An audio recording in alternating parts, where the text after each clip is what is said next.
And welcome back to the Dynasty Rewind, everybody. The best in the business is back in business. I'm your host, Michael Bauer. We have a very special episode this week because we have a very special episode every week, but we'll get to that in a little bit. Before we do, I want to talk to you about our friends over at dynastyowner.com. Hey, you are an above-average fantasy football player, so you'll likely be interested in a new challenge this upcoming season. Check out Dynasty Owner. They've added a new strategic twist to fantasy football by incorporating the business of football into their game. This is because their salary cap dynasty format is based on real NFL salaries and is such a difference maker that they actually have a patent on it. You know how hard it is to get a patent? It's not easy. So they did it. For example, Tua signing his $30 million contract doesn't matter much in most leagues, but in Dynasty Owner, could his $7.5 million per year make him more attractive than Russell Wilson at $35 million? I would think so. Dynasty Owner leagues are forming soon from people who've been on their wait list, but there's a limited number of franchises made available at any given time. Get on the wait list for an invitation by visiting dynastyowner.com and click on Start My Dynasty. When you visit dynastyowner.com, please let them know that we sent you. That helps us out. You'll be able to join leagues with cash prize pools or just play for the love of the game. And after you join the wait list, you can test out our mock draft and see how using real NFL salaries changes players' rankings, draft strategy, and roster construction. Dynasty Owner also recently released a new mobile app on iOS and Android. Hopefully it's better than MFL's. Join the waitlist and download the app. That was a perfect read through, like always. So getting to the bulk of our show today, we are welcoming in our very own Chevin Nooney. What's good, Chev? What is up, boys? I cannot wait to chat about Sleeper. Why? And also joining us from a new location with a beautifully new shaved face, we have our very own Nate Christian. What's up, Nate? Hey, I'm coming from my in-laws' basement this week. It's always a different place. Still got the lamp though, right? Still got the lamp. Perfect. Always and forever. Love it. And last but certainly not least, from the Rewind crew, we have Porkman. What's up, Porkman? Not much, man. It's just a great week. I know you told me we got the same curtains, so that's pretty cool. I think so. I would need to feel the texture of the curtains to verify that. So yeah. Just come by next week. You're good. Just excited. I got that Scott Fishbowl invite, so I'm pretty hyped about that. Yes, congratulations, Porkman. Welcome to the team, baby. We are going to be repping the Rewind hard. And here he is. Here's our guest. So the return of our first ever guest on the Dynasty Rewind. Go back and listen if you like. We have Mr. Bob Long. Bob, how are we tonight? I'm doing fantastic. Honored that I was the first guest and honored to be back. So that means I did something right the first time. That's good. We like you, Bob. Yeah, well, the last time you were on was great. I'd actually been meaning to get you back on since then, but preparing for the season, you understand how it goes. You're a busy man, because what we are talking about tonight, if you can see it, is the Fantasy Football Consistency Guide 2020. So, yes, that's right. Bob, I might have to mail this to you just so I could get it signed. So let's just touch on this first. So my whole plan, I'm a nerd. We all know that. We're all fantasy football players, so we're all kind of nerdy. There we are. I was planning on meeting up with Bob at the Fantasy Football Expo and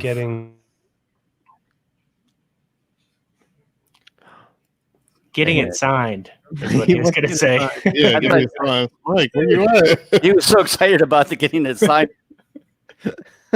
This freaking internet problem. All right, man. He'll be back. But yeah, Bob, I'm so glad to have you. All right, we're taking over. Glad to have you here. Yeah, he'll be back. Yeah, he'll be back. Yeah, it's glad to have you here. I'm sure where Teddy was year. the It's whole pretty Fantasy awesome. Football Expo. Oh, look, he came back. That my internet decided to do whatever it wants. Hey-o. Okay, there so he goes. Sorry, like I was saying, who took over hosting while I was gone, by the way? We all did. Oh, we all did. Okay, great. It was. So I got the Fantasy Football Consistency Guide 2020 here. This is a lot of stuff right here. But Bob, so we'll just touch on this real quick. My whole goal was to have you sign it for me at the Fantasy Football Expo, which unfortunately has been canceled. Yeah, sadly, all of that stuff, the Kings Classic, we're going to have to do online this year, but we're going to continue it, and it will continue. But we're already set. So set your social calendars next year, August 14th and 15th. It will be Kings Classic, and basically the Fantasy Football's greatest weekend, Canton, Ohio. You won't want to miss this. Everybody's got to come to town. We're all going to be there. It's going to be a great time. So set your calendars next year, August 14th and 15th, 2021. 15. All right. There you go. As long as we all make it to 2021 with the way things have been going on. Murder Hornets and, whatever. it's been a little crazy. So yeah. Alien abductions will come next. It's all part of the fun. Well, yeah, the year's only halfway over. Yeah, we got plenty of time. There's plenty of time for that. Want to say hi to everybody watching. Our good friend Sean, Frank, and Neil. Neil, I haven't talked to you in a while. It's very good to see you guys again. So thank you for tuning in. Some other people, looks like we have about 5 people watching right now. So if you want to say hey, just jump in the comments and we will fit you in. Bob, what are you drinking over there? All right. I don't want to sound girlish here, but it's my new favorite drink. I have to have 2.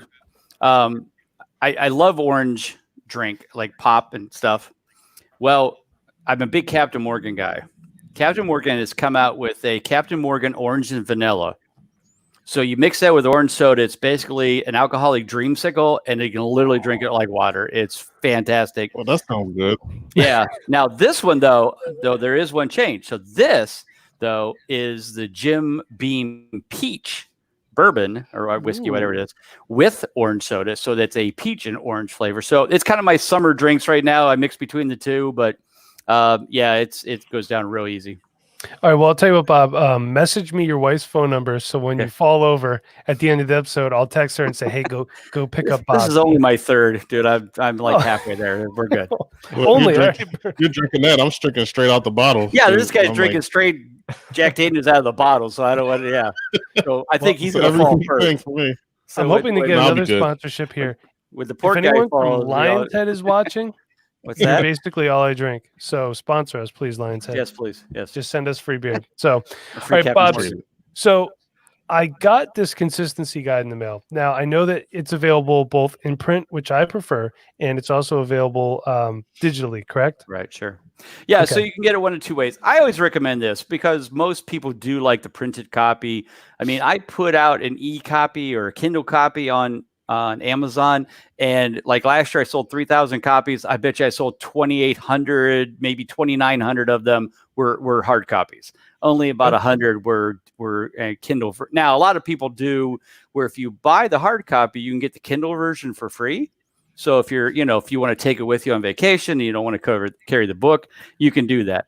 But I always recommend buying the book first on Amazon. And then the cool thing is at the bottom of every page in the guide is a coupon code that you can go to the website, and for only $10 for the rest of the season, you get full access to the website, all the updates to the guide, the tier draft list, access to the consistency report where you can put in the scoring method for your leagues. It gives you the most consistent players from last year for your scoring method. All that stuff is there. Plus, if you remember last year, we added the prop bet consistency tool. So if you're into prop betting, you can actually see how consistently the guys are hitting their prop bet numbers based on the defenses and the home, away, all that kind of great stuff. All of that's there. It's only $10 more. So I always feel that's the best way to do it. Okay. So just kind of diving into this. First of all, you get it. And this thing it's pretty heavy. It's 160 pages, yeah. It is, yeah. I'm like, what the hell did I order? I don't remember it being that heavy last year. But you just same pages.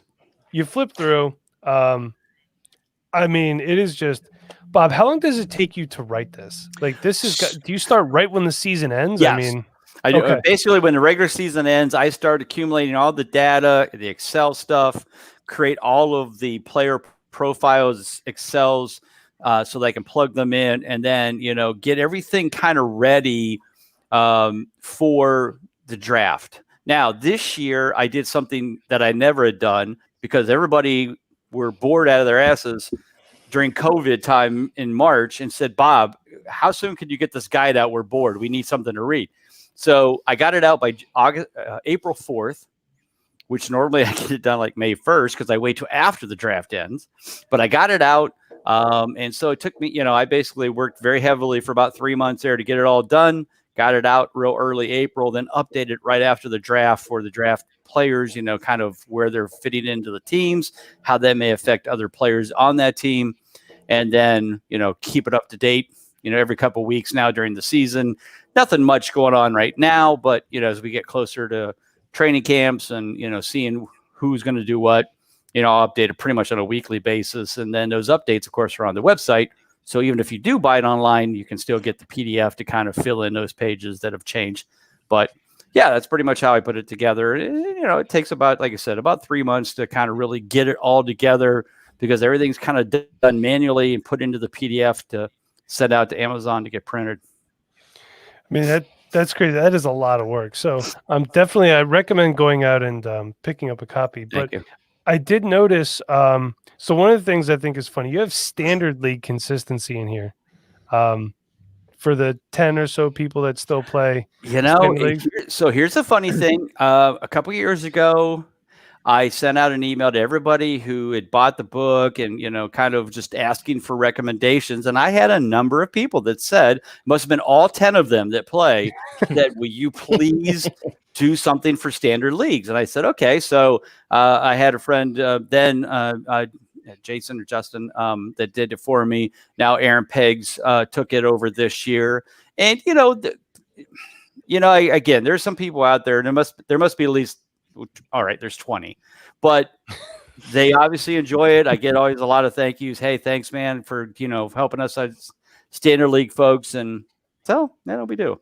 And it to be honest with you, you don't see much in it that doesn't shock you. James White drops off drastically, I mean, the stuff that you expect to see, but it's good to know that. And if you play in a standard league just by accident, then you have that data available to you. Yeah, it is always good to know. So we do have some key terms in here, and I could read them or you could go through them, whatever you want to do. So we have clutch game, which every time I see CG, I always screw up and think complete game. Think baseball. I say unless you're a baseball geek, that's the only way you know that, right? And then we have clutch factor, clutch rate, expected clutch rate, and then we have some good defense, average defense, and I think we have another one. Let's see, we have X consistency. That's another one, right? Right. So you want to just go through these real quick for us, Bob? Quick. So the basic thing is you're going to start with is the clutch factor. What the clutch factor is that number, that fantasy points per game that a player at their position has to earn over to earn a clutch game. And the more clutch games you earn, the more consistent you are. And that gives your, clutch rate. And of course, if you have a clutch rate over 70, you're good. If you have it over 80, you're excellent. If you're over 90, you're elite. The clutch factor changes. So in that consistency report that is on Big Guy Fantasy Sports, when you put in your scoring method, you'll see the clutch factors calculation. So if you put in quarterbacks, and let's say it's 6 points per passing touchdown, if it's 4 points, it might be 20.5 fantasy points per game. But maybe you put in 6 points per passing touchdown, it might go up to 22. But the key is that what that factor is supposed to be showing is what a player needs to exceed to kind of enter into the top 12 on a weekly basis for quarterbacks, top 24 for running backs, top 36 for wide receivers, and top 12 for tight ends. So that's what it's there to show. Now, a lot of people say, well, why don't you just say they were top 12 that week so they earned a clutch game? Well, the problem is that it fluctuates from week to week. You might have a big week, especially early in the season, where quarterbacks and wide receivers score a lot of points because the weather still cooperates. It's still nice even nice in Cleveland. It's still nice in New England, but by December, now that changes. So, things will change. So I wanted to kind of get that average over the year so that you could kind of, have a better chance of saying, because a guy could throw for, say 22 points and be 14th that week. Well, that doesn't make sense because that's a lot of points to score. So that's why I wanted to be fluctuated like that based on, the number of, and it also fluctuates based on number of teams in your league. So if you're in a 14 team league, that factor is going to come down. If you're in a 10 team league, that factor is going to go up. So again, it adjusts based on everything that's involved. And that's the way I wanted it to be so that everybody knows that's kind of where they need to be in their league based on the size, based on the players, based on the number of people, based on the scoring method. So that's why we wanted to make it that way.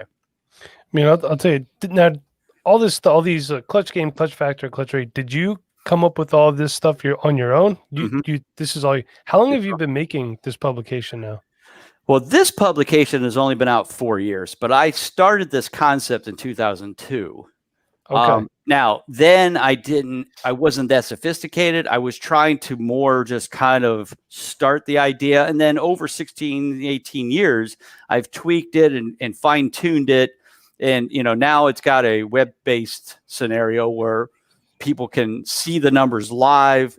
During the season, every week we update the stats so you can see how consistent players are from week to week to week as you're going through the season. So you can kind of identify maybe somebody's on your waiver wire, somebody that can help you out that may be consistent, but may not be setting the world on fire. And that's kind of stuff that we try to kind of promote and tell people, look, don't jump at the 1 week wonders. That's what's going to kill you. Yeah. If you jump at that guy that scored 30 points this week and you've never heard of him at wide receiver, guess what's going to happen the next 3 weeks? You're not going to hear from him again.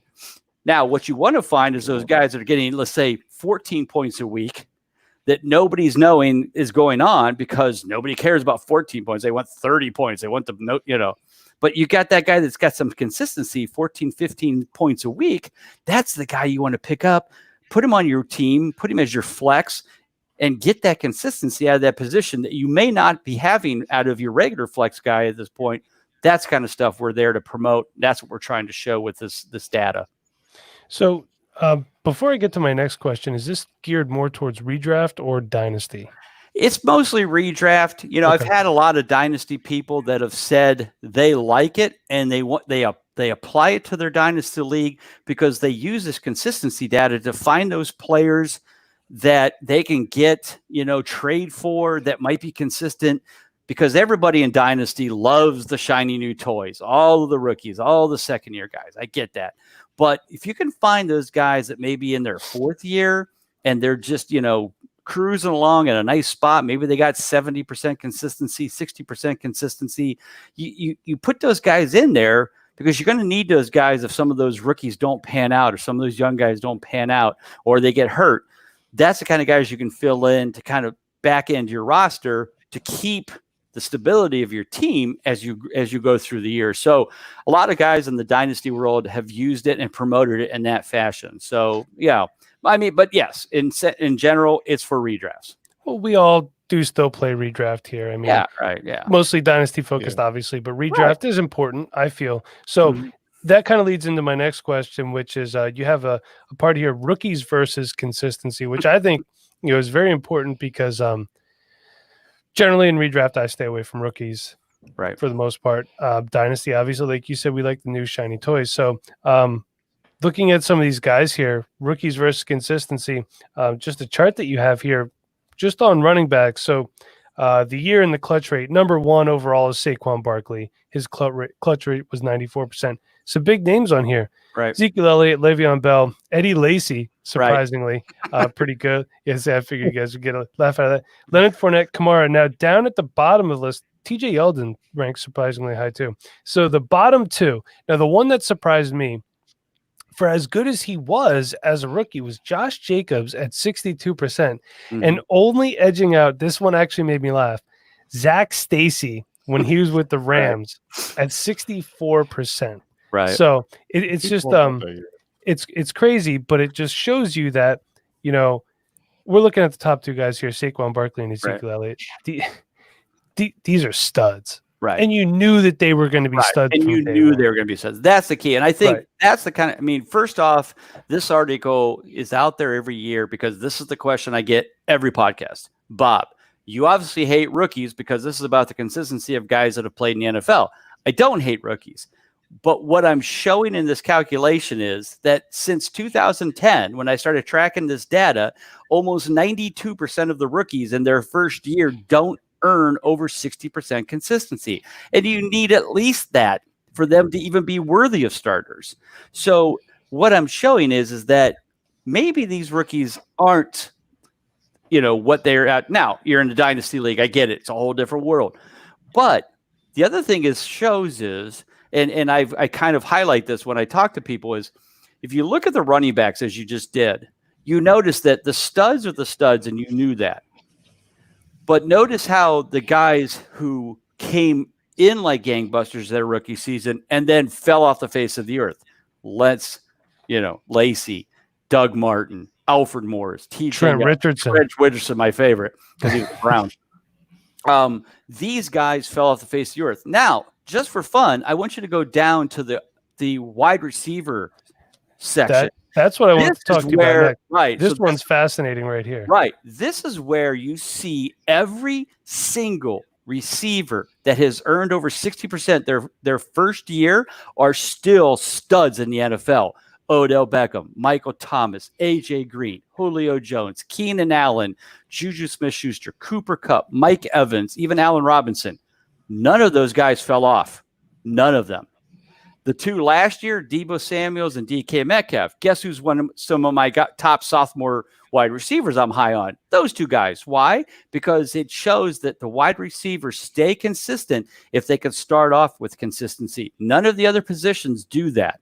So that's the kind of stuff that we want to highlight to people. Say, hey, if you're going to pick a sophomore receiver, these two guys, Metcalf and Samuel, both showed that they can do it in their first year. And it shows that these guys, after having a good rookie season, continue that consistency at wide receiver. No other position does that. And then there's only 2 tight ends. And I know that tight ends do take a little bit longer. And that was Evan Engram and Jordan Reed that had over a 6. Right. And he froze again. You're right. So, and the funny thing is, guys like Kelsey, Ertz, Gronk, none of them over 60% in their first year. So again, last year when Hawkinson and Fant and all those guys came out, and everybody was all, get these guys, they're top.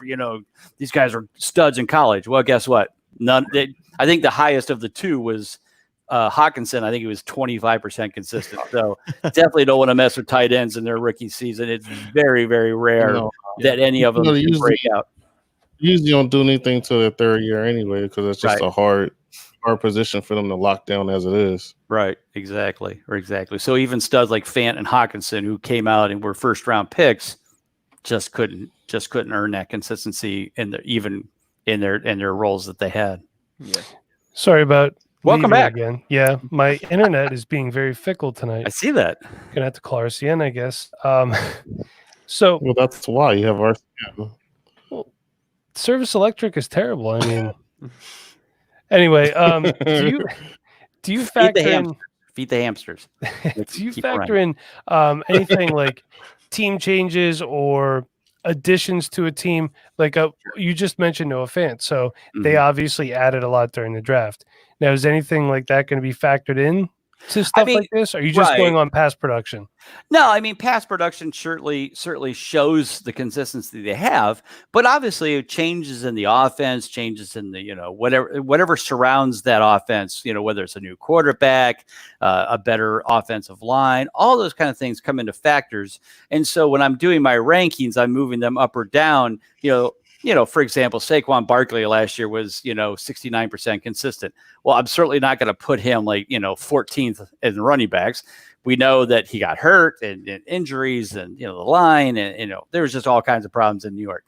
So, he'll be back and he'll be 90% consistent again this year. But yeah, I look at all that kind of stuff, make sure I put that all into the rankings part. I show their consistency, but then their rankings is where I say that I think they're going to be. And that's where that expected clutch rate comes in. So if I have them in a certain spot, like like say an RB2B ranking or an RB2A, I'm saying that I expect that their consistency will be in that 65 to 70% range. That's what I'm expecting because of what they've either done in the past or what I'm expecting to do in the future based on changes around them. Yeah, I actually have a question that goes relevant with that.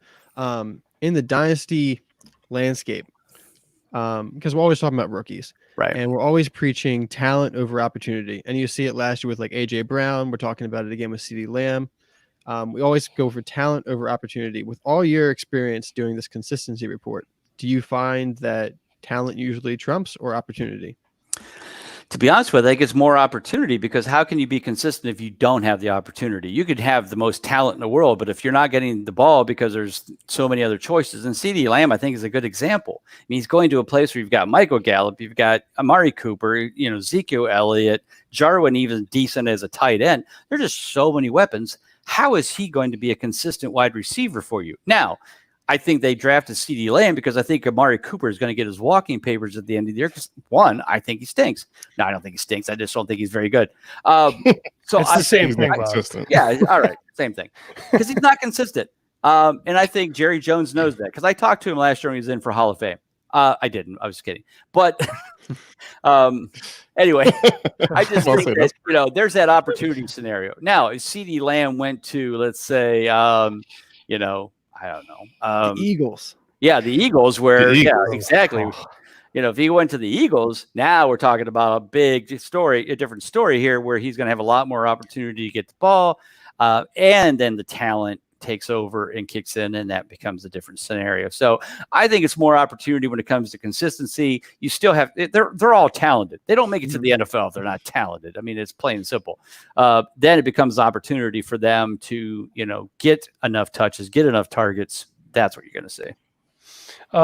Bob, you are a Browns fan, correct? I am, because I live in the area. I have to be. What do you think about the Ravens?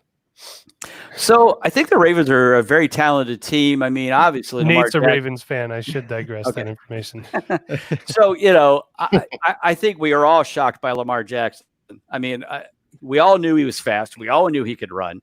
But we all didn't know that he could throw the ball. And obviously, they put him into a game plan and a playbook that made him be able to utilize, short, accurate throws.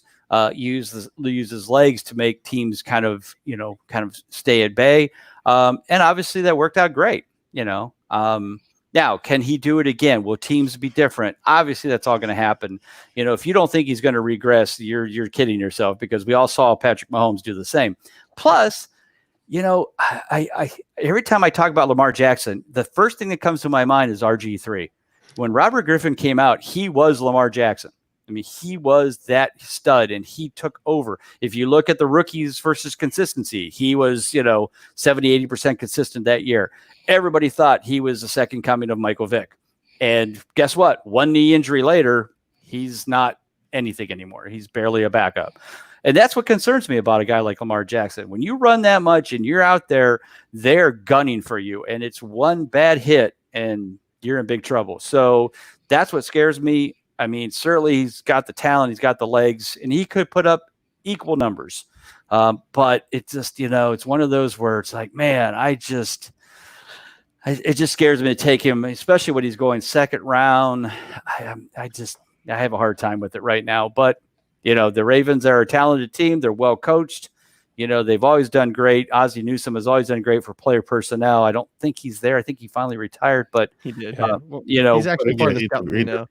What's that? He's part of the scout team now. He's still in Baltimore then. So he's still putting his 2 cents in, which is, why they've always been so good. So yeah, I mean, I have a lot of respect, just like I have a lot of respect for the Steelers. I mean, they're a great organization. They always do the right thing. They win when they shouldn't. I mean, there's no way that team should have made the playoffs last year, but they, without Big Ben, without Juju, but they did.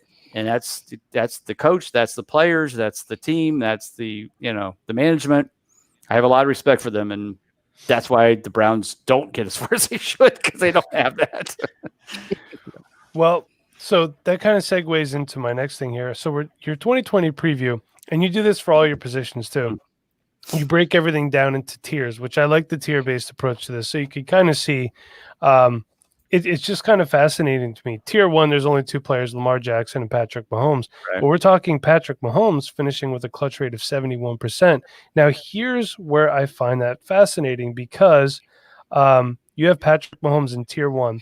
He finished with 332.35 points. I know he missed some time with injury. Right. In Tier 2, the second player is Dak Prescott.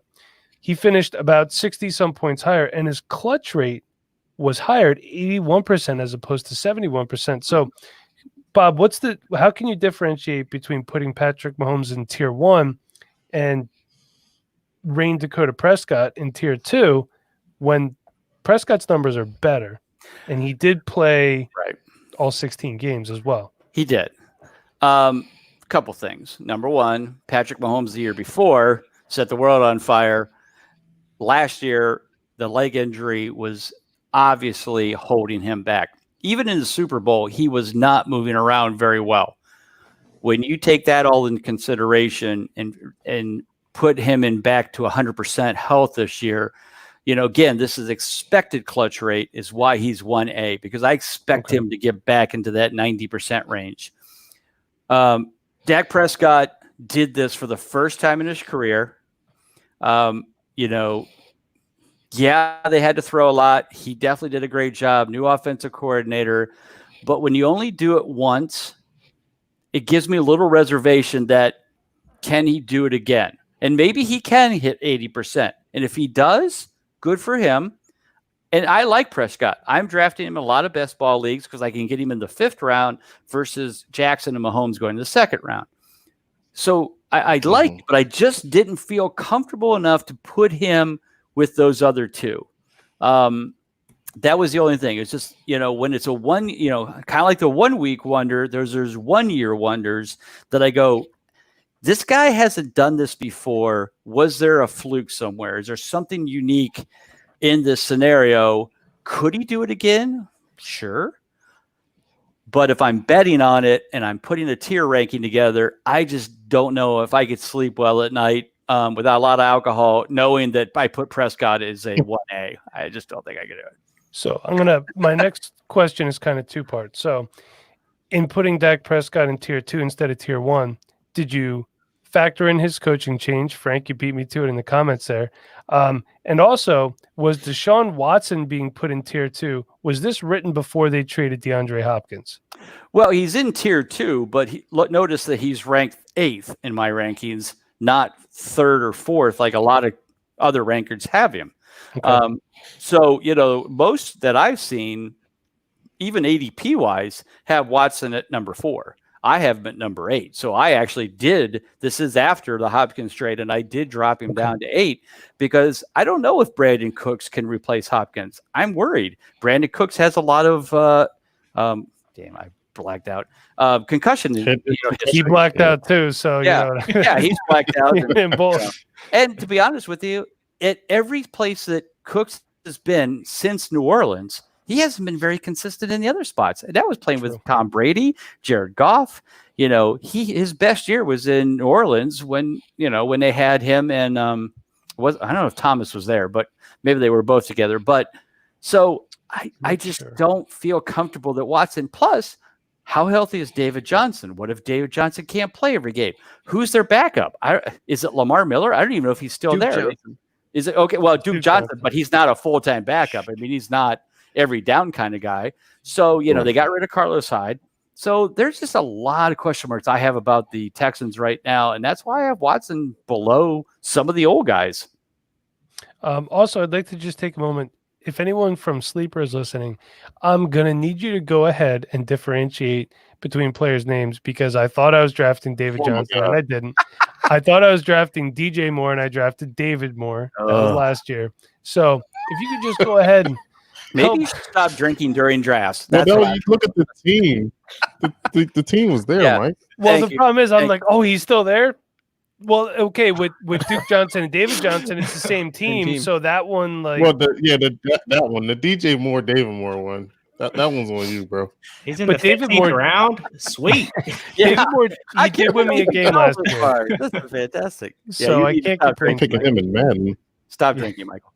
I'm sorry. This is my first beer since Sunday. Actually. Okay, good. So it's been. I'm just saying during drafts. I'm not saying now. Yeah. Well, you know what? The thing that stinks is most of my drafts take place everyone's like, "Hey, we're going to start them at noon on Wednesday," and I'm like, I'm at work. Everyone's like, "Well, we're quarantined." I'm like, "Yeah, I'm still going to work.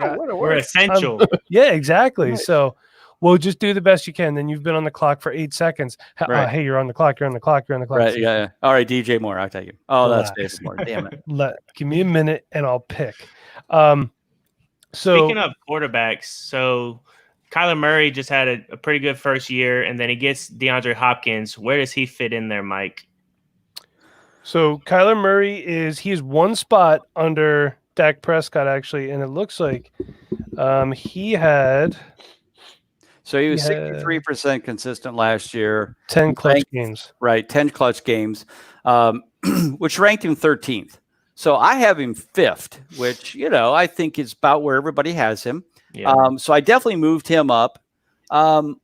but the thing is that when I've been drafting, I haven't drafted him because usually I either don't take a quarterback early. Like I said, I've taken Prescott if he falls to round 5.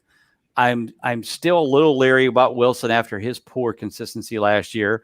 And to be honest with you, what I've done most of my best ball drafts so far is load up the first 7 or 8 rounds on running backs, wide receivers, and tight ends. And then back to back in rounds 9 and 10, I draft Matt Ryan and Drew Brees. And I'm done. I like that. I like that approach a lot, though. Because I know that one of those 2 guys are going to be studs. They may both be studs, but I know that one of them is going to be, even if one gets hurt. So that's what I've done in so many. Or I take Brady as well as one of my other old guys. So I'm kind of the old guy. So I know that doesn't fit Dynasty because nobody takes guys closer to my age. So we're perfect for best ball.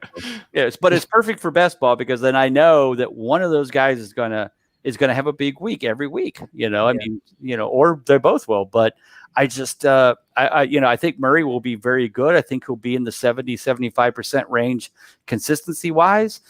If you like him, take him. I'm all for it.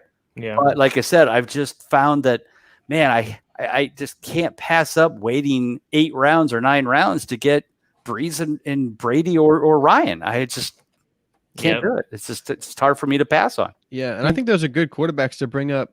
Even for dynasty purposes, because teams that are trying to win right now, like those are guys you want. And like, say you're starting Sam Darnold in a 1 quarterback league, and the rest of your team is just studs, and you have Sam Darnold. Why not go grab Matt Ryan or Drew Brees? Why not? Right. I mean, it wouldn't be that expensive, and you got a stud week in, week out. Right. So Sean did say that Tom Brady is the greatest of all time. Come on, Sean. He's not with your team anymore, man. And Frank did mention that it's Matt Ryan's year because it's an even numbered year. So yes, that seems to be his thing. I'm not gonna lie, it actually does hold pretty true. But and talking about punting the quarterback position, I've been doing that a lot in startups, even in Superflex, as long as I can. Right. Anyway, it's one of those things where everybody goes crazy for these guys. I'm just taking studs at other positions. And a lot of times I'm finding myself walking away with guys like Josh Allen, Daniel Jones, Aaron Rodgers, Ben Roethlisberger late. And I'm fine with that. Yeah. I'm completely fine with it because Roethlisberger will have a great year.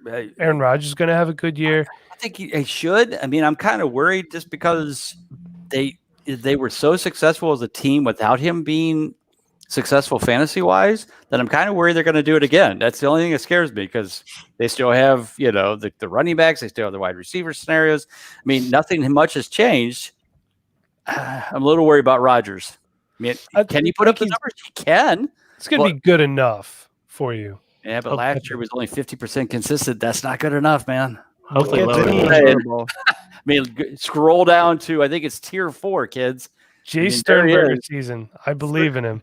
Aaron Rodgers was 38% consistent, ranked 26th. That's not good enough for me, man. Sorry. All right. Well, hey, look, Bob's proving me wrong. So, and Sean says that he's hitting on Stafford later in rounds this year, and he's okay with that. Yes.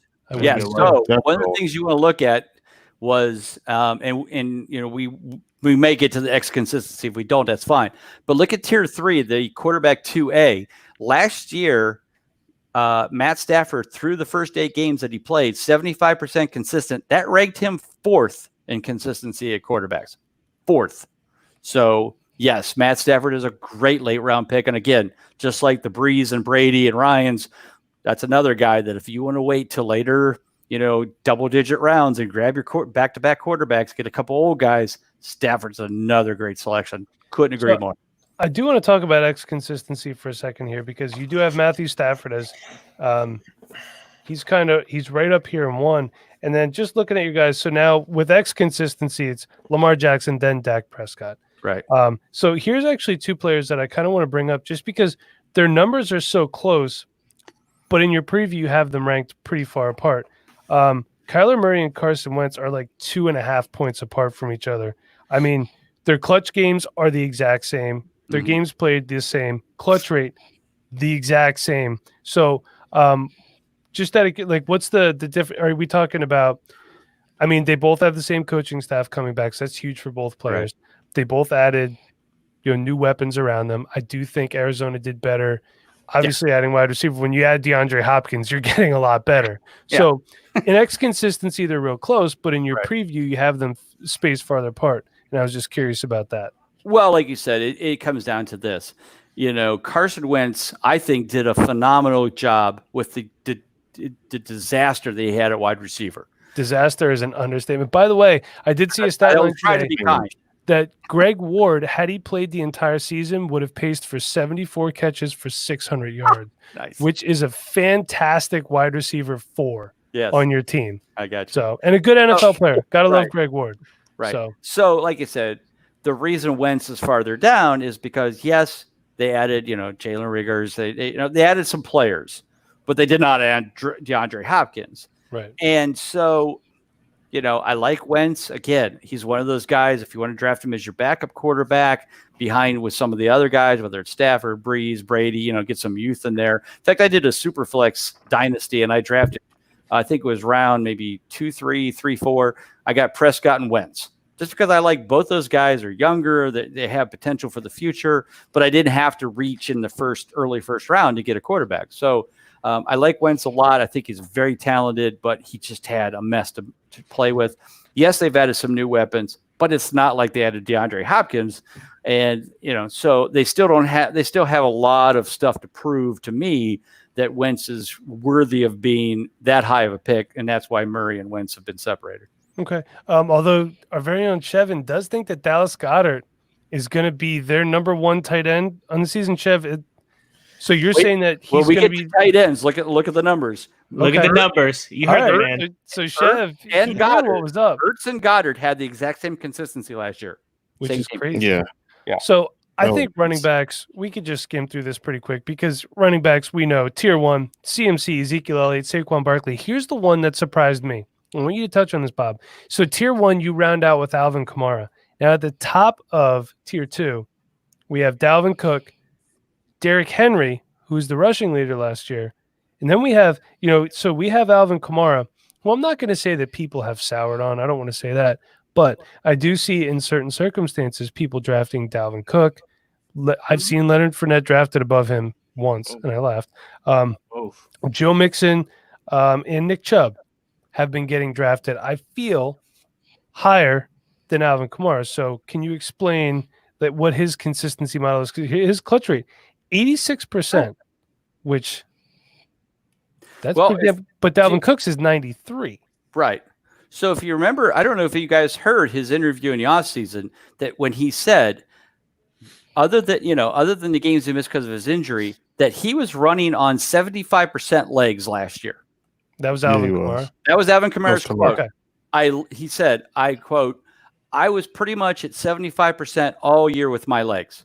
And yet he puts up 86% consistency, 9th in total points, misses 2 games. How do you not put him in tier 1? I mean, if he can be 100% legs this year, there's no question he's easily right up there with those boys. So I hope I'm in leagues where he falls to number 6, 7, 8 in the first round and they pick Chubb and Cook. And go ahead, knock your socks off. I'd be more than happy to take Kamara at around, at pick 7 or 8. That would be fantastic. So that's why I love Kamara. I just think that, he's way too talented. And if he ran on 75% legs last year and put up those kind of numbers, I have no problem putting him in tier 1. I will say, I do think Latavius Murray is one of the better handcuffs in the NFL. Yes, and I think he actually has standalone value as running back 3 or 4 or a good flex play. Now, Bob, I understand consistency, but I'm going to disagree with you here. Actually, Chev and I are going to go ahead and disagree with you real quick. Okay. At the very bottom of tier 4 is David Montgomery. So do you factor in a player's offensive line when you look at this? Because Chev, you know how that coordinator. I mean, you can choose whatever you want. You know that line was not bad. The play calling, I don't think, helped him out.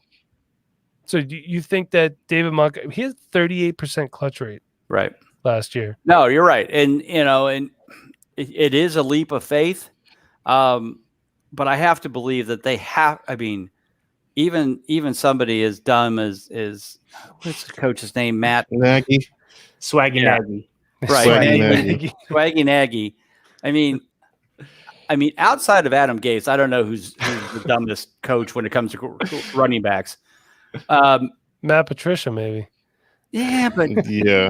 he wasn't that bad. I mean, Kerryon Johnson was fine when he was healthy. It wasn't that. But I mean, you have to be smart enough to go, look, this is my most talented running back. I need to give him more touches.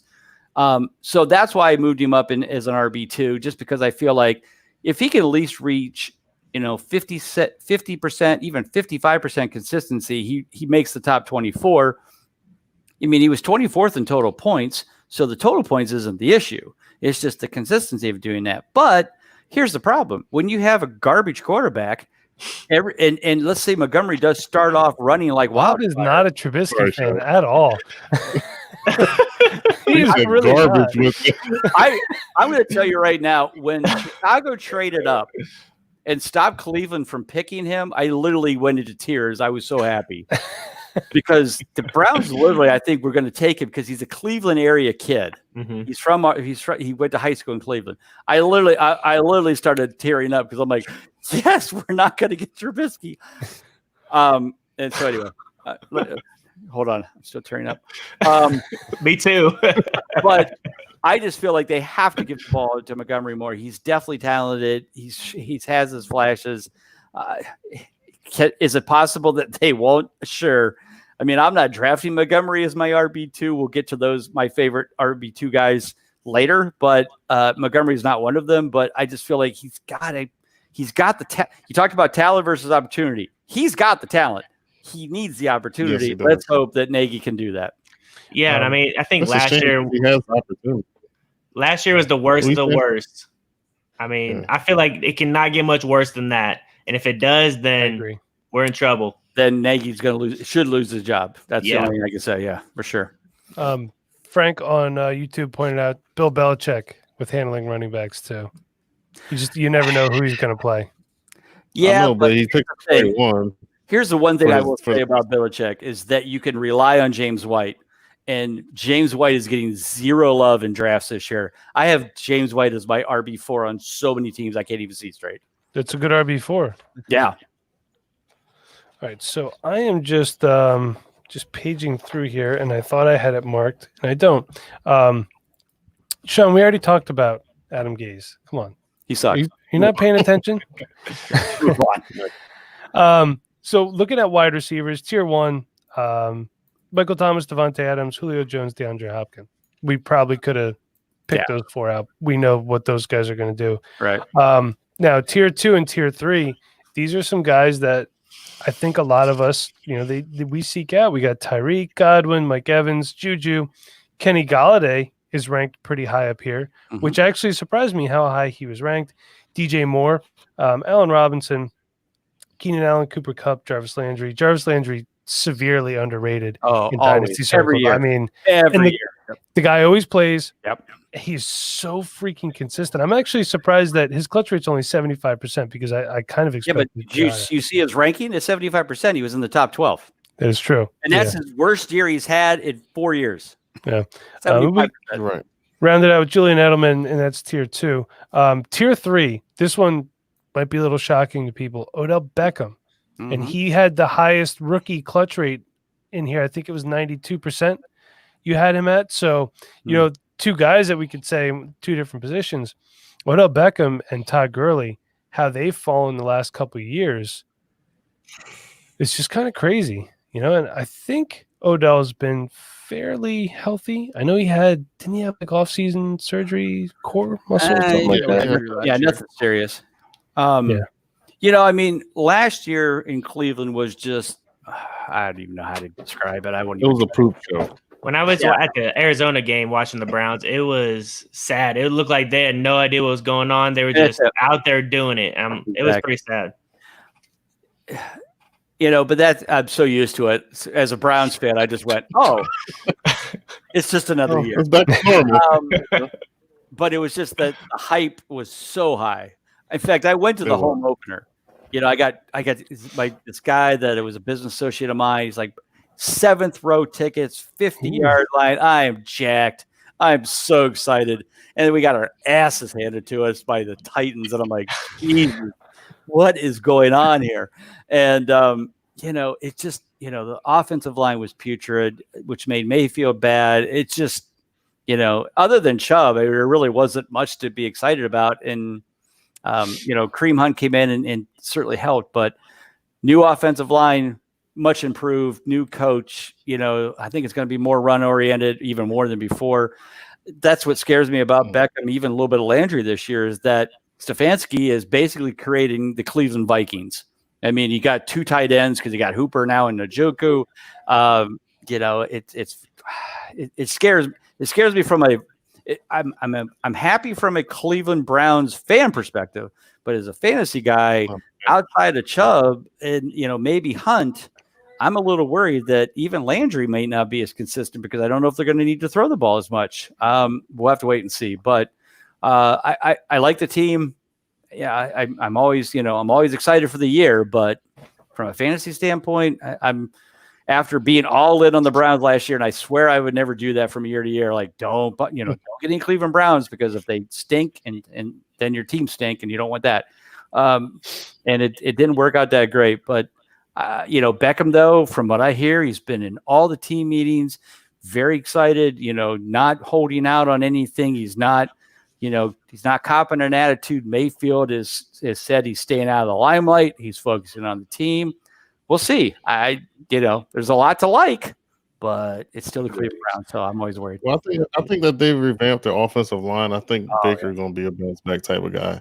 Yeah, so I think that was just the main problem with them. He got too cocky, and then when he dropped back to pass, he was back there just getting trashed. The one thing they didn't do, which I thought they always did very successfully the year before that, was a lot of those quick slants like Landry, and they could have done it with Beckham. Yeah. And they never did that. They very rarely did that. And that was kind of the thing that Landry and those guys. And here's the one thing that I was shocked it didn't happen. And maybe it did one game, but Landry and Beckham both did a lot of, where they'd hand the ball off and they'd roll out and throw it deep. Mm-hmm. Why would you not do that a lot in these games? Both of them can throw the ball. They're best friends. You think they would love to throw a touchdown to each other, and they never did that. I'm like, even I thought of that. I'm like, why is Landry not throwing the ball? Why is Beckham not throwing the ball? They've done these in prior teams. They both have very good arms for throwing those kind of passes, and I never saw it happen. I was so disappointed. Are those guys up for trade to the Bears? Maybe. The Bears have some good wide receivers. Beckham to them for this. We got a couple comments here. Jason White says, "Tighten up." Sorry, Bob.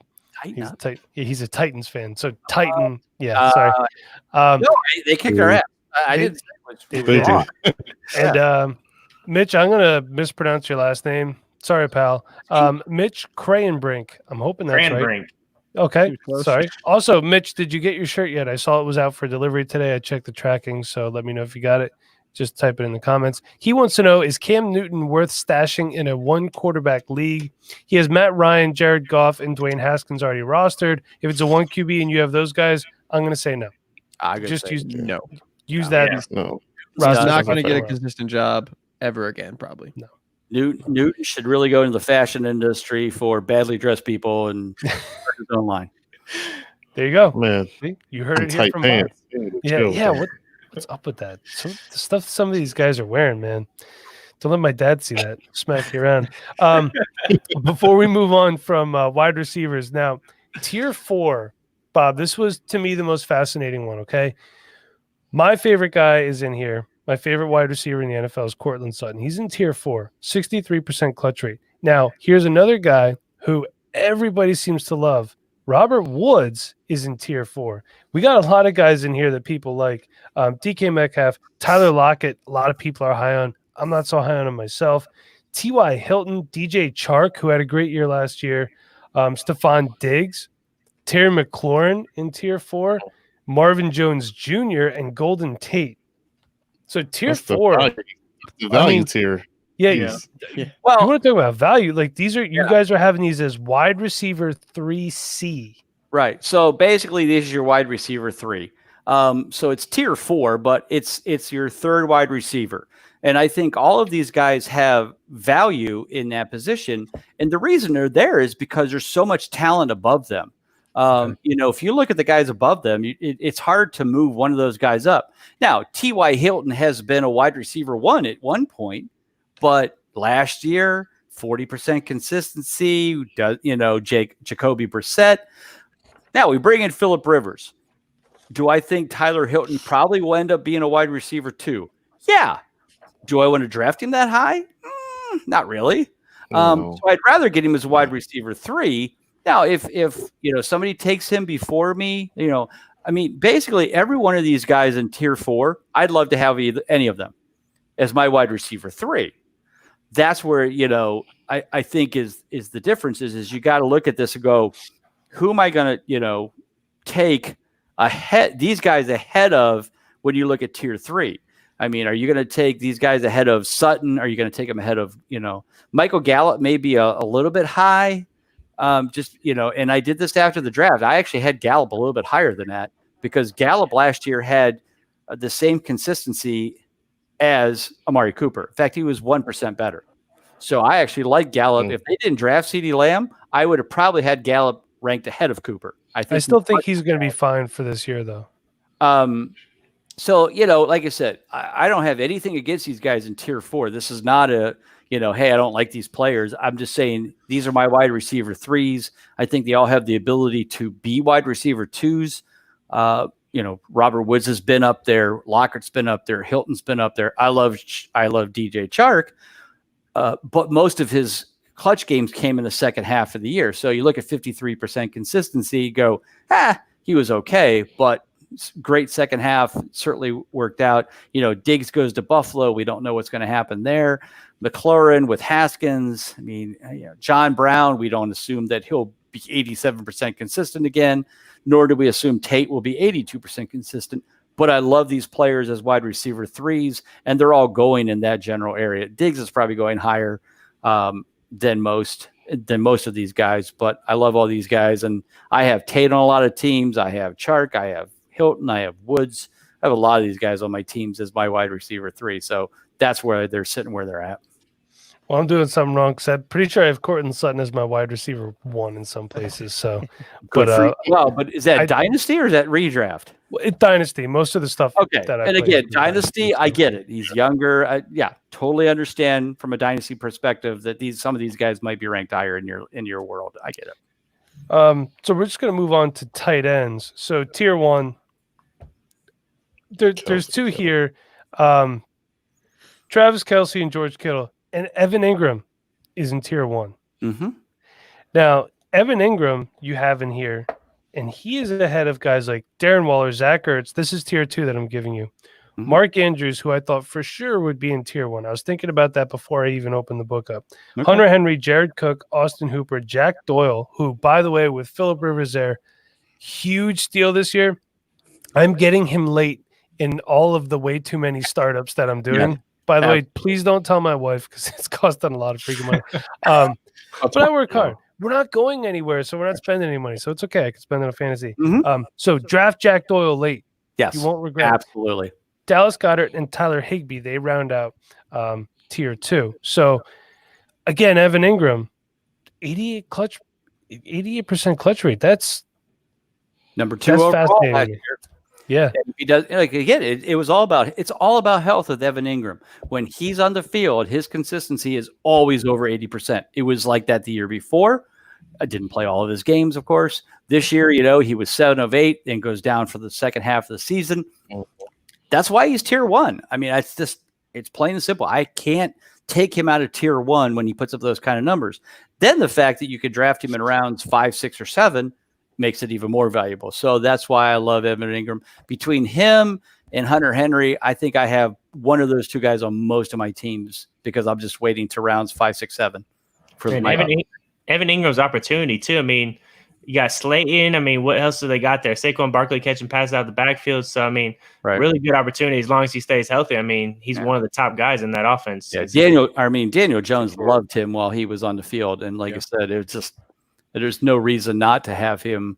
Like I said, the fact that he's falling is because people, and I am too. I'm concerned about the health, but he can be healthy and he can stay healthy and play 16 games.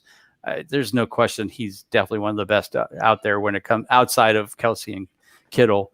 Ertz has fallen off. Like you said, his consistency matches Goddard. So I can't do it. So speaking of which, we'll do that one next. So Chev, here you go. There's your your boy. bet. Your bet was with Porkman, right? Pretty sure it's Nate. No, Nate. Nate. Okay. Yeah. I don't remember. Sean, chime in. You're our administrative official for the Dynasty Rewind. You've just been branded it. You're keeping track of all that. But I think they're doing some shots over it or something like that. So the only thing that's really different is their ranking and their point total. So Ertz finished with 214.6. Now, Bob, is this PPR? Yes. This right. Okay. Dallas Goddard finished with 146.7. Ertz's rank was 4. Goddard's was 10. But clutch games was the same with 10. Games played was the same with 15. Clutch rate was the same with 67%. So you were right, Bob. Aside from, and okay, thank you, Sean. It was with Nate. So aside from the actual point total, it definitely could happen this year. Who knows? I think they're going to roll a lot of 2 tight end sets out again, like they have been. And why wouldn't you when you have 2 extremely talented?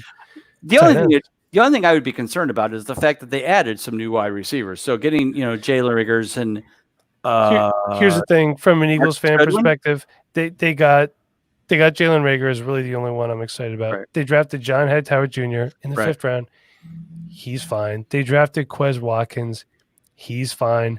They're not anybody that's going to really scare anyone or take the top off the defense too much. They're going to be fine, but they're not. Deshaun Jackson. Yeah, they have Deshaun Jackson there. He's always hurt. Well, he's not always hurt. He was hurt last year. Yeah, they got Marquise Goodwin. I was actually happy about that with how cheap they got Marquise Goodwin. Yeah, they got him for his song. They added guys, but the way I say it is this. I also buy a lot of tools for my job, but do I buy good tools? You know what I mean? Did I go to Harbor Freight or did I buy them from Snap-on? There is a massive difference between Quez Watkins in the 6th round. Well, it's fine if you're just doing stuff in your driveway, but I'm beating the crap out of it every day. I know, I got you. I also do not use my tools correctly because I don't have to own them. So it's just one of those things. They added pieces, but are they great pieces? We'll see. I mean, this class was stacked, but at the same point in time, all of us had done how many breakdowns. I had to look up who these guys were when they drafted them. I'm like, who the hell is John Hightower Jr.? Who the hell is Quez Watkins? Although the name Quez is cool as hell, though. Yeah, right. So I will say that. But so you're talking about these tight ends. I think Goddard is going to take a step up. Chev, I love where your thought process is. I just don't know if for this year I can get on board with it. I still think Ertz finishes as the better tight end on the team. Hey, don't worry. Halfway through the season, the train will be rolling around, and we might pick you up. Depending what kind of tools you got. We might need help. Yeah. I mean, it's one of those things. If they're winning games, I don't care who the better tight end is, to be honest with you. I don't own a lot of shares of either because I just either never had a chance to get him or the price was too much to pay for me. I mean, the good thing this year that we haven't seen in a number of years is the amount of depth of tight end consistency. It used to be like there was 3-4 guys. If you didn't get one of those 3, you had garbage. But now you've got a lot of guys like Andrews, Henry, Waller, Mark Cooper, Andrews. Guys like Gesicki who are starting to pick it up at the end of the year. Jack Doyle. So there's a lot. Even Jonnu Smith. Now that Delaney Walker's 100% gone, now they can rely on him. So I think there's a lot of good depth at tight end that you don't have to reach. I mean, yes, Kelsey is a stud, and yes, if you could get him, but you got to get him in the 2nd or 3rd round. Yeah. But like I said, Engram, Hooper, Henry, Andrews, even Jared Cook, 71% consistency last year. A lot of good guys. Higbee, who came on in the 2nd half of the year. So a lot of depth out there at tight end we haven't had in a long time, especially from a consistency standpoint. That makes things a little bit easier to draft a tight end when you want to draft a tight end, not when you need to. And from a dynasty, go ahead, Porkman. I'm sorry, Bob. So when you do the consistency thing, do you take into account touchdown dependent type players such as Jared Cook? Because he had like a couple games, he had like 1 or 2 catches, but he did get that touchdown. I mean, here's the thing with tight ends. If they can catch a touchdown, they're pretty much guaranteed to earn a clutch game. So yes, tight end dependency is something, but that also shows that that's the kind of guy that they're relying on in the red zone.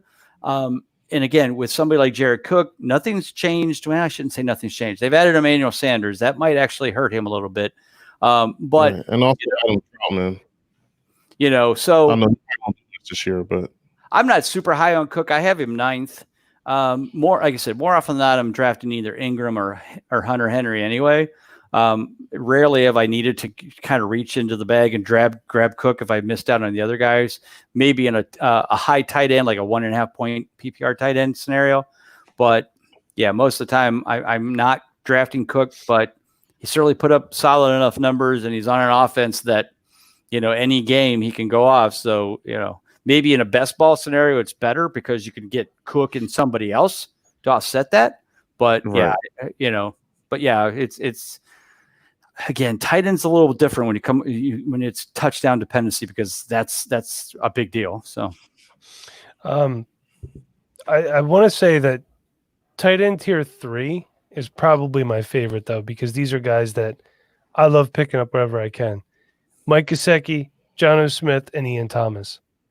I mean, the dynasty world right now is real high on Jonnu Smith and Ian Thomas both. Oh, love Ian Thomas. But people are kind of wishy-washy on Mike Gesicki, I think.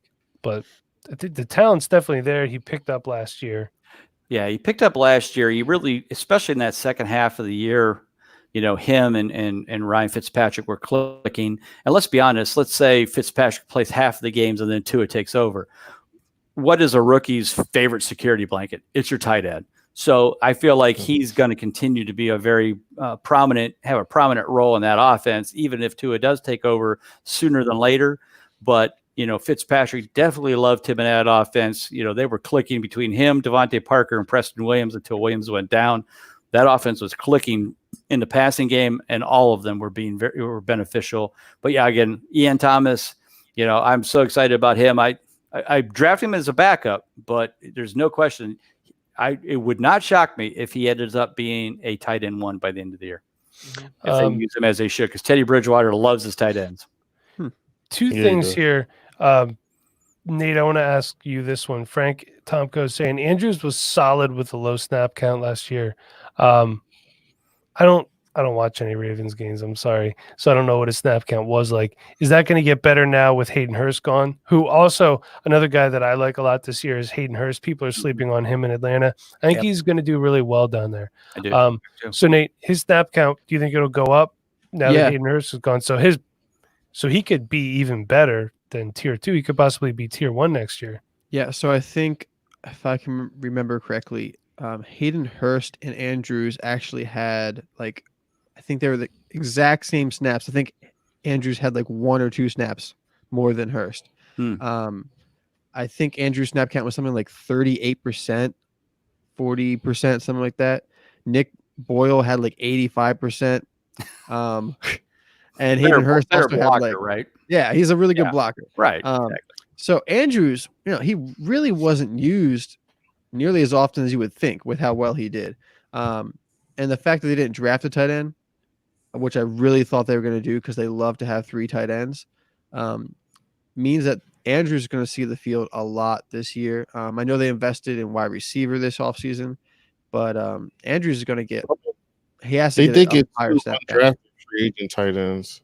Yeah, they got Eli Wolf and Jacob Breland. I like Breland a lot. I think he'll make the team. I like Breland too. Hey, Mitch wants to know, do we see any of the aging vet tight ends having anything left? Jimmy Graham, Greg Olsen, Delaney Walker, and Jordan Reed. I'm going to say Jimmy Graham, maybe a little bit. He did okay last year. Greg Olsen, Delaney Walker, no. Jordan Reed, no. I like Delaney Walker. They're all dead to me. Walker's not on the team. Plain and simple. They're all dead to me. I think Greg Olsen. I don't even think do I even have any of those guys ranked anywhere? No, none of them are even in my top 18 or 16 tight ends.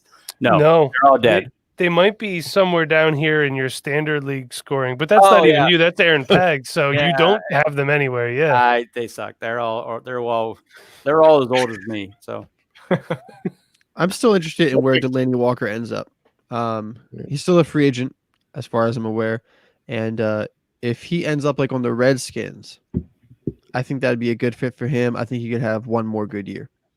Yeah, maybe. Or that it seems like a real. He just can't stay healthy, though. I mean, he just doesn't have. I mean, his best game last year was Week 1 against the Browns. He had 2 touchdowns, and I don't think he did anything the rest of the year. I think he had 1 clutch game, and that was it.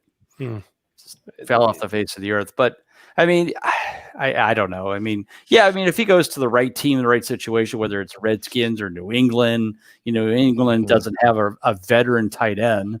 That's true. Per se. So, maybe somebody like that going there, kind of like also going to Seattle to kind of help coach Disley and Hollister and those guys. I could see Walker going to like New England and helping the rookies kind of, learn the game, but I don't know if he's going to be very productive. So, Bob, before we let you go, just a couple things I want to talk to you about. And I know you didn't write these parts of the book, but we got how to use the consistency model with DFS and IDP consistency, which IDP consistency, I don't know how the hell you predict that, because I mean, that's got to be so variable. So is there any of that you want to? Okay, so the DFS was written by Colby Conway and Ron Rigney, and the IDP consistency was written by, where did you find these guys? Because I don't know how to. Brazil. Okay, by Roy Mauricio and Cal Rib. Guys, if you're listening, I'm so sorry. I am not from Brazil. I think they're on Central Time. Okay. So these guys from Brazil came to me a year ago, and they love the model. They have started their own website, and they are basically the leaders down in Brazil, South America, of introducing fantasy football to people down in Brazil. And it's very exciting for them. So they have taken down the Jesus statue. They've got me up there over Rio de Janeiro. No, I'm just kidding. They love you down there. They love me down there. Anyway, so they came to me and said, hey, we noticed you didn't do anything on IDPs, and we wanted to, can you help us how you do the model so we could do consistency for IDPs? And I'm like, yeah, sure. I'd love to help. So I told them how to do it, and they created, the model and put in the IDP information, weekly data, and calculated the consistency for the IDP players. Now, not knowing the history before, after, I don't know how consistently that holds from year to year. It's something I want to do someday, is create the consistency report so you can see past years and then track it. Until we get to that point, we'll rely on the guys from Brazil. But it's definitely gives you at least some kind of, a base to look at to see how consistent some of the players were in IDP last year at the various positions. It's good information. I don't play in a lot of IDP leagues. So, there's not much I can say other than go to their website. They're certainly, doing more with it. And, I think it's good information, because it gives you some historical data. When it comes to DFS, Ron and Colby has done this the last few years. They use the consistency information to win cash games, because by taking that data, they can take the guys like a Drew Brees or Matt Ryan, who may be valued less in a DFS format, and plug them in, because they know that, playing at home against a bad defense, they have 80% consistency, and they're only, $7,500 say versus a Kyler Murray, So that's what they've used, and it kind of, so each week during the year, they write their articles, they put out their picks of the week, their lineups for the week for both FanDuel and DraftKings. They do a podcast each week about their favorite DFS picks on a cash game basis. So that's what those are all about. One last question then. Jason White wants to know, keep, trade, or cut for 2020, Baker Mayfield, Sam Darnold, or Ryan Tannehill? Bob, you were the guest. I'm going to let you go first. Jason's my guy. Jason, thank you for watching. I mean, I guess I'd keep Baker just because I think he's got the best potential. Tannehill had good consistency when the time frame that he played, but that's still a run-first focused team. So I'll put bench, and then I'll cut Darnold just because Adam Gates can't coach his way out of a paper bag. Chev, what are your thoughts on that one? Yeah, I was thinking the same thing. Same thing Bob said. Okay. Nate? I'll mix it up. I'll say that I will keep Tannehill, I will trade Baker and cut. Oh, Darnold. trade. I forgot that. Okay. Porkman? Yeah, I'm with you on that. I'll keep Tannehill. I'll trade Baker because you can get a lot for him, more than Tannehill. And I'm cutting Darnold because he sees ghosts, and I don't want a quarterback that can see ghosts. Totally forgot about the ghosts. Yes, I forgot about that. Thank you. So I am going to keep Darnold. Adam Gase can't be there forever. I'm going to trade Baker because I think you could get the most value for him, and I'm going to cut Ryan Tannehill. So from a dynasty perspective, that's what I would do. So, okay, Bob, thank you so much. We're an hour and 15 minutes in the show. I'm gonna have to end it because we go 2 hours. Let's go. I could, and I'd love to. I have been up since. We need to get the undervalued players. I was going to talk about my 2 favorite picks, Mostert and Jones. Absolutely. You know what? Go for it. Yeah. Right. I mean, we could stream for up to 4 hours. So. Oh, okay. All right. We got it. All right. So 2 running backs that I'm super high on this year.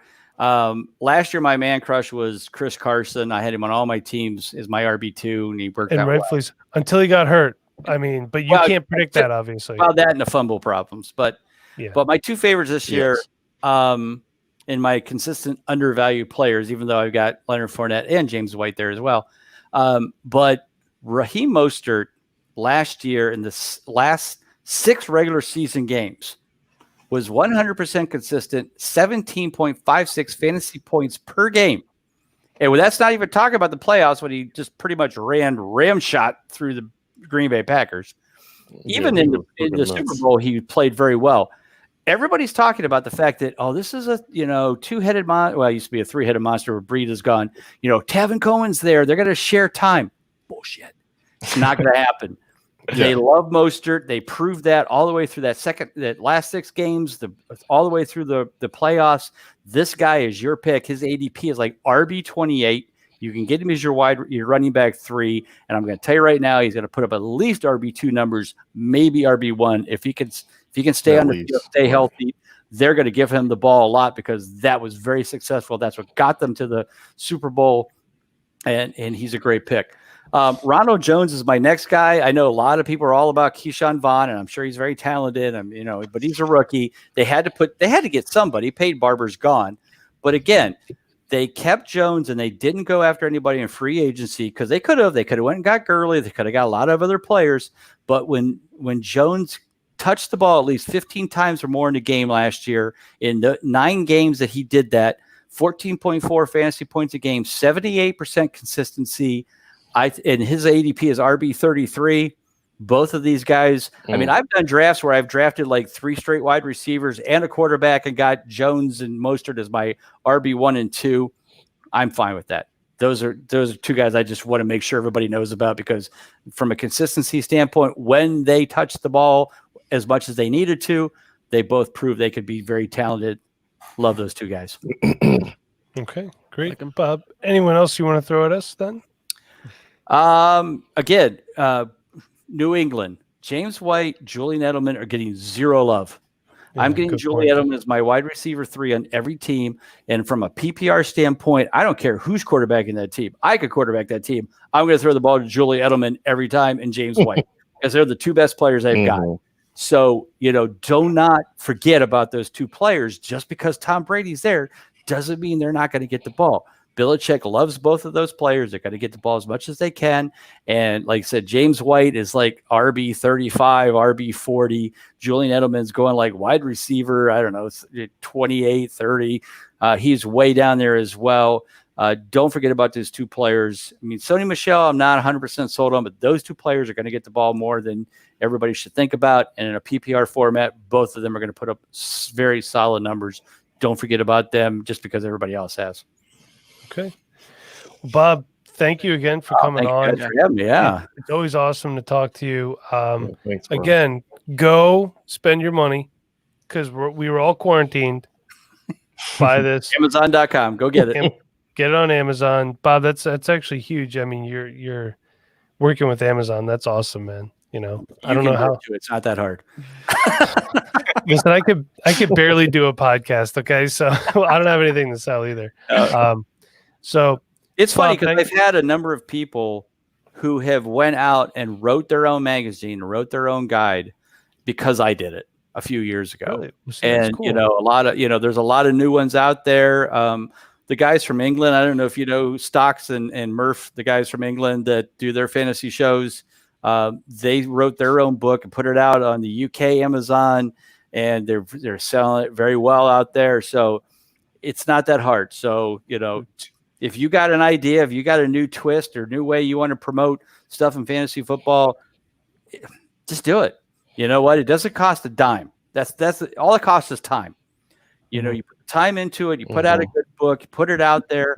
You may sell 50 copies first year I sold 65 copies. I was giddy, and that was just 4 years ago. And last year I sold almost 3,000. So, it can grow, it can do it.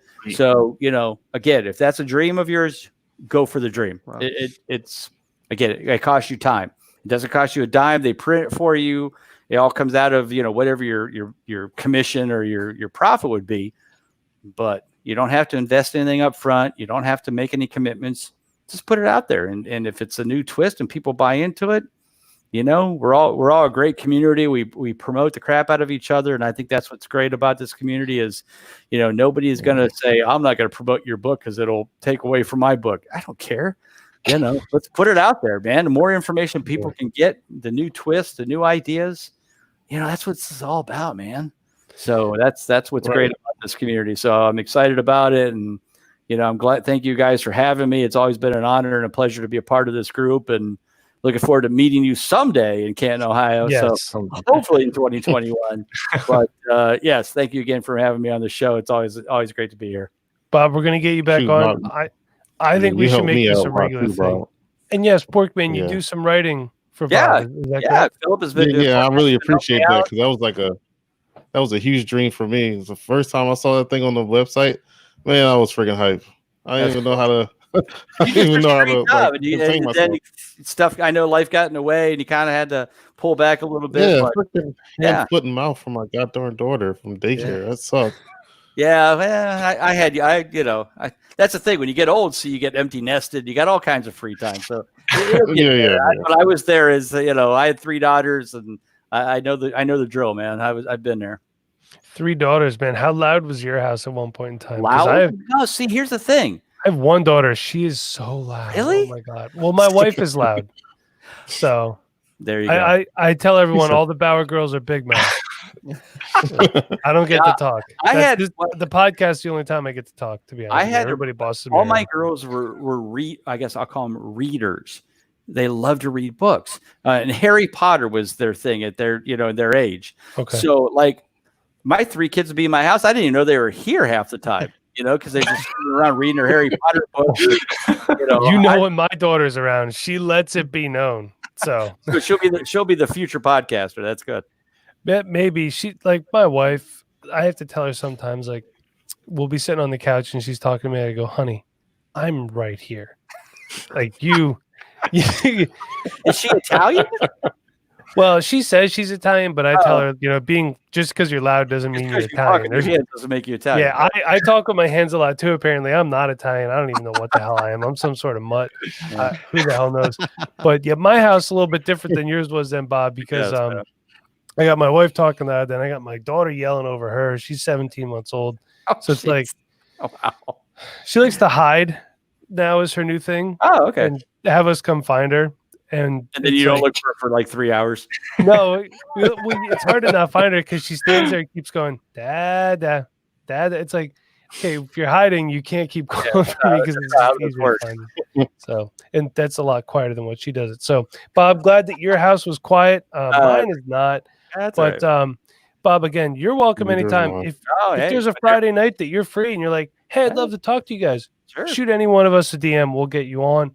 Beautiful. As long as we're not full up, we could have up to 6 people on here. So, we'll gladly have you back anytime. So, but Bob, until your next appearance on the show, Chev, I believe you have something for us tonight.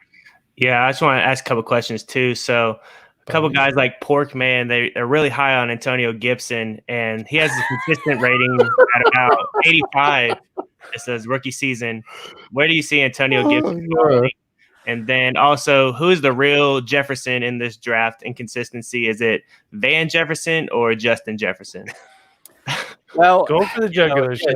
You saw my numbers about consistency with rookies. You just coming down my neck, bro. Yeah, 88% of them make over 60% consistency. So not a lot of love for a lot of any rookies out there. But so Gibson, again, it's more opportunity with these guys. They've got the talent coming out of school.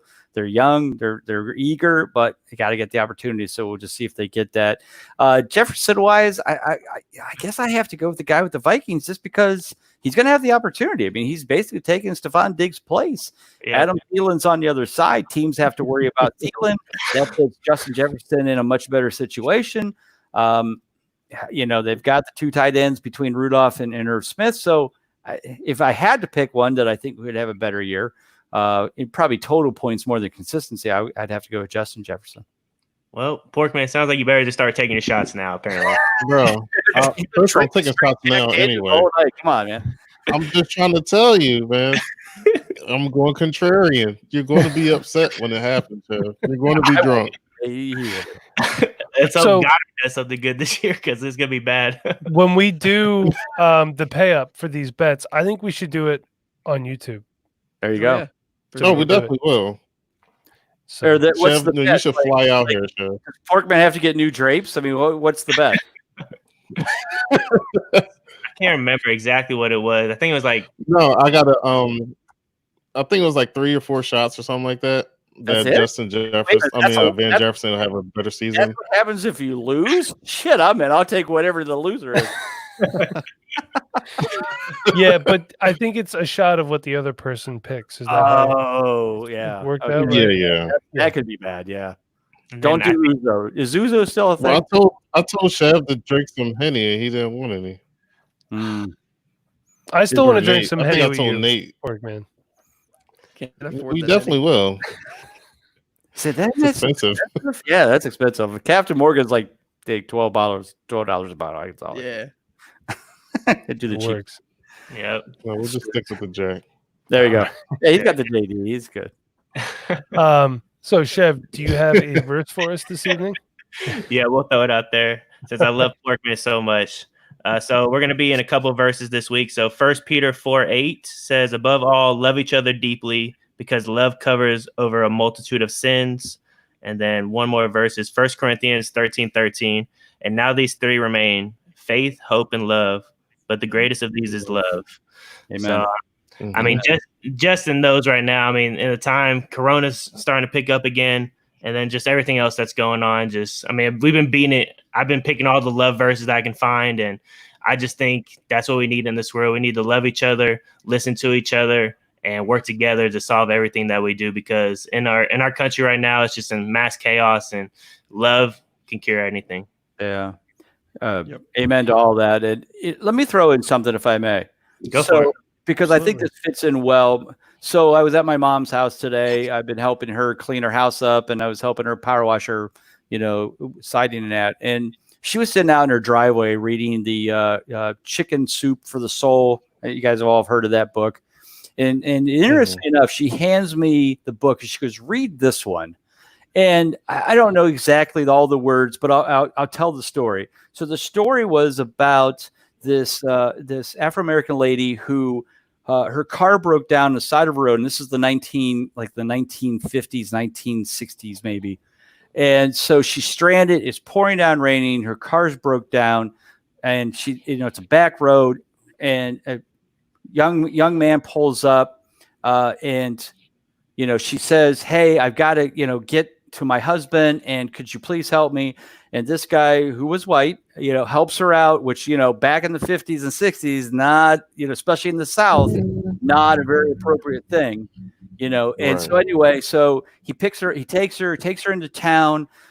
He gets her set up, gets a tow truck, gets her on her way, sends a cab to take her to where her husband was. And so the story was a couple weeks, so she got the guy's address. A couple weeks later, a delivery shows up with a brand new television for this guy, and there was a note that says, "Thank you for being there for me. Because of you, I got to visit my husband before he died. Signed, Mrs. Nat King Cole." Oh, wow. And that right there is exactly what should be done every day. It should not matter. It should not be a big deal. This is not what this is about. Our world is way past this. In the 1950s and 60s, that's one thing. Today, that shouldn't even be an issue. That shouldn't even be discussed. It has nothing to do with that. And it's a shame that it has to be, that we get to this point and we have to go through this stuff and have to fight through this and have to, walk on eggshells around everybody of different colors and races and religions. Come on, guys. We're all created from the same God. We're all here for one reason, and that's to help our brother. And thank you for those verses. I think they're fantastic. Yeah, Chev always does a great job with that. I know we switch it up sometimes who does it, but Chev, you hit the nail right on the head. You've been talking a lot about love. We have to spread some love tomorrow. I want to remind everyone who's listening, and he froze. Garrett Price's 30th birthday. Our very young Garrett Price. Yeah, he is going to be 30. So he is no longer allowed to say bruh after tomorrow. I've decided that stops when you're 30. Okay. So make sure you inundate whatever social media platform you have. If you have his phone number, text him. If not, contact me. I'll get it to you. I will not give out Garrett's phone number. Hit him up on Facebook if you're friends with him. You could tag him, I think, in the Dynasty Nerds Facebook group. He's in the Dynasty Rewind Facebook group. Hit him up on Twitter. Show Garrett some love. He is the big 3-0. He's still America's sweetheart. So, Garrett, happy birthday to you. Hopefully you're listening to this. I know he had some plans going on. I was actually trying to get him to come on tonight. I was going to surprise you, Bob, because, first time you were on, it was you, me, him, and Chev. So, fortunately, he did have something going on, some early birthday plans. So, I did try. But make sure you give Garrett some love tomorrow on his birthday. Also, never give me love on my birthday because I hate my birthday, and I won't tell you when it is. But until I'll figure it out. No, leave Ben out of this. Until we see you again, Where can we find you on Twitter, and where can we find all your other works? At Bob_Lung is where you can find me on Twitter. Of course, Big Guy Fantasy Sports, where you get all of the best consistency information that you can get, all the different tools, the consistency guide PDF, tier draft list, everything you need right there. And of course, on Amazon, get the hard copy of the book, and they'll send it to you 2 days if you have Amazon Prime. So thanks again for having me, guys. Honor. And thanks again for the great verses as well. Bob, the honor is all ours. Yes, I rarely advocate spending money. I will tell you that. Go buy the consistency manual. Please do. Chev, until next week, where can we find you on Twitter? You can find me at ChevBoyRD, boy with an I. And Nate, who looks very tired tonight, where can we find you on Twitter? You can find me at NFL. Nate Too NFL. Much. Gosh, I was playing golf today, and I'm so bad at golf. Oh, buddy. Listen. Everyone's going to be texting you, hey, how is Mike at golf? Well, when he got it off the tee, he was okay. That's what you're going to be saying to people. He had to pull his pants down a lot. He didn't get past the dude, that's not good. That's not good. And Porkman, where can we find you on Twitter? At FF Porkman. I'm surprised you didn't tell me I was tired. Well, we know that you got those small eyes. So do I. Yeah. And if you are so inclined, you can follow me on Twitter at TheEmpower85. I would prefer you follow the show at Dynasty Rewind. Please make sure you hit that subscribe button. Give us a nice rate and review. And until next week, everybody, be kind. I can't even say my corny log off face. Be kind. Please rewind. Thanks for watching. Thanks for listening. Sean, we appreciate you too. Till next week, everybody. Thank you again.